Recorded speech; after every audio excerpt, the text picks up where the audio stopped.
Doutora Gabriela, começo com você. E eu vou dividir o nosso debate, vou falar primeiro dessas ações de curto prazo que deveriam ter sido tomadas, da responsabilização, né, de curto prazo dos culpados, e depois a gente entra um pouco na questão das políticas públicas.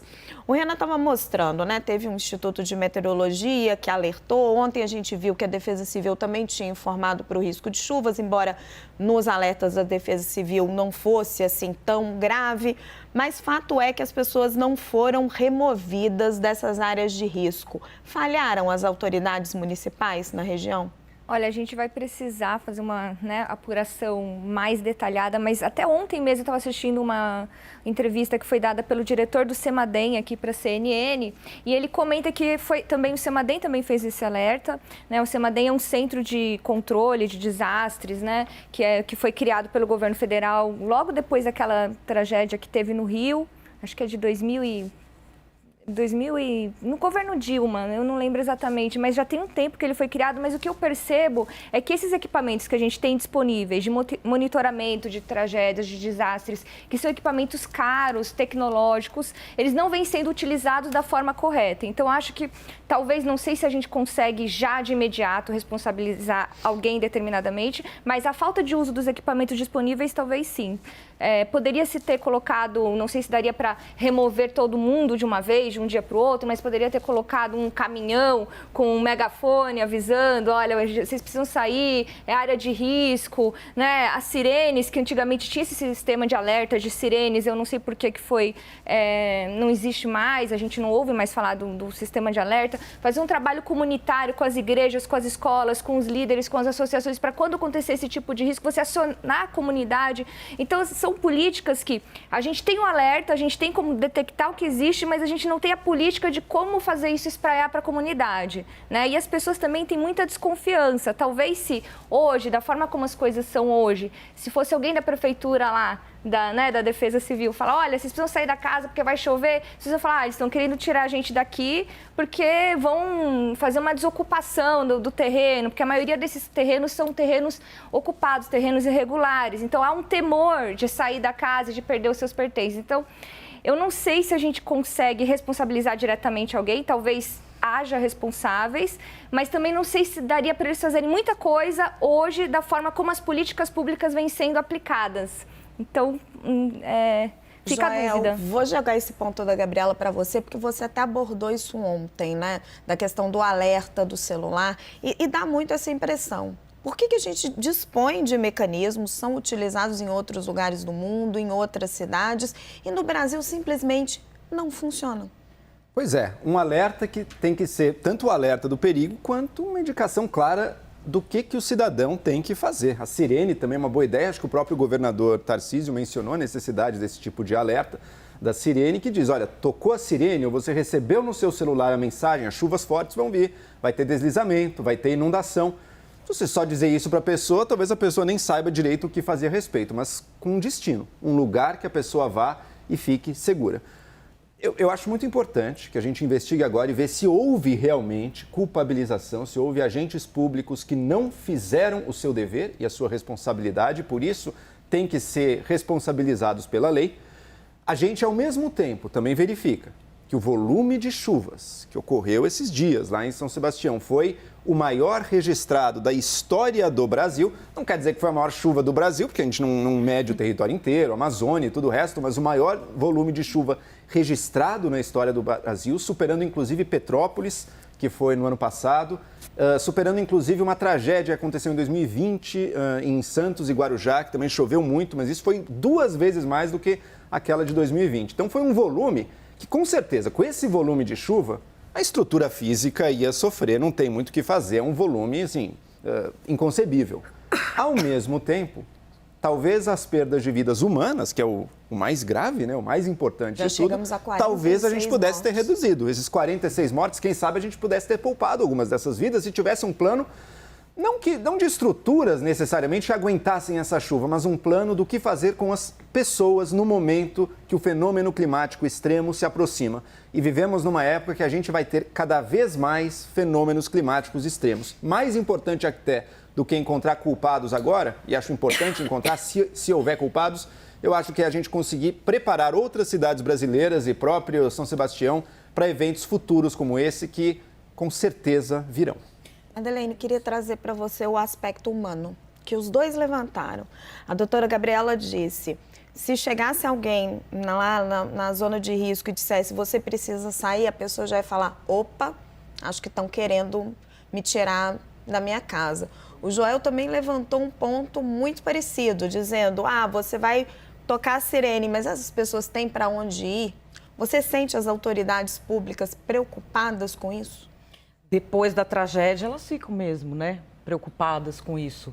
O fato é que se as autoridades públicas se preocupassem com isso, desde quando saiu o primeiro relatório de que as encostas de São Sebastião tinham perigo de desabar pela ocupação ilegal, que foi há 55 anos, gente. Eu fiz uma coluna essa semana mostrando uma matéria da Folha de São Paulo de agosto de 1998, que ela era até num tom alarmista de que aquilo iria desabar. E ali se estabelece, a gente fala de ocupação ilegal, ali se estabelece uma questão social que o poder público não se dispôs a resolver porque ela é uma questão incômoda. Ela incomoda gente rica, ela resolve problema só de gente pobre, que é invisível, e ela não rende voto, porque são aquelas questões estruturais de longo prazo.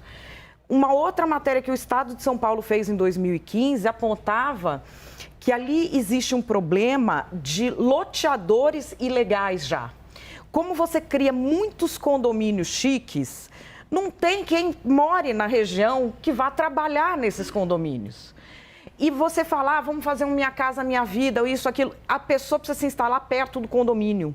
E nem sempre isso é possível, porque 80 e tantos % do município é um parque estadual, é o Parque Estadual da Serra do Mar, área de proteção ambiental.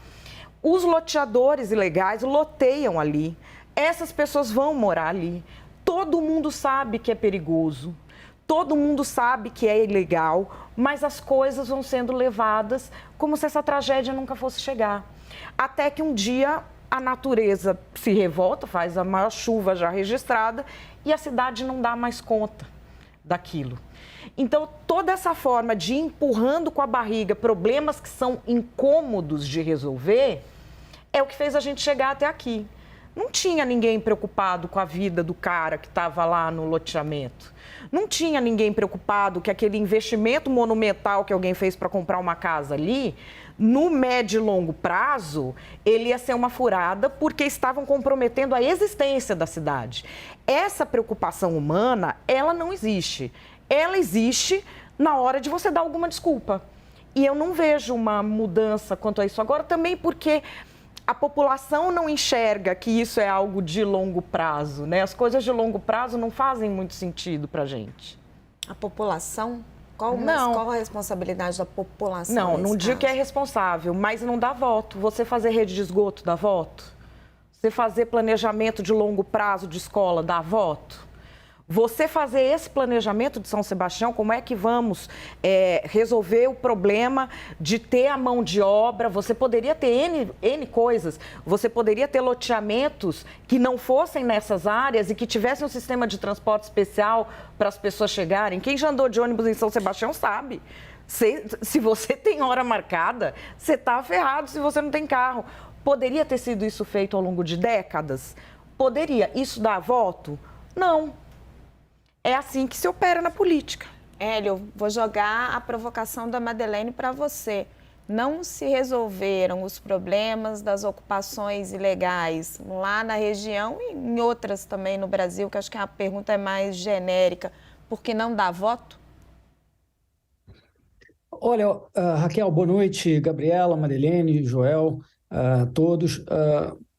É assim, eu acho que é até o contrário, viu? Vamos pensar juntos aqui um pouquinho. Foi a maior chuva, como o Joel falou, mas atingiu não só São Sebastião, como também Ubatuba, Caraguatatuba, Ilhabela, etc. Você teve uma morte em Ubatuba, nenhuma morte em Caraguá, nenhuma morte em Ilhabela.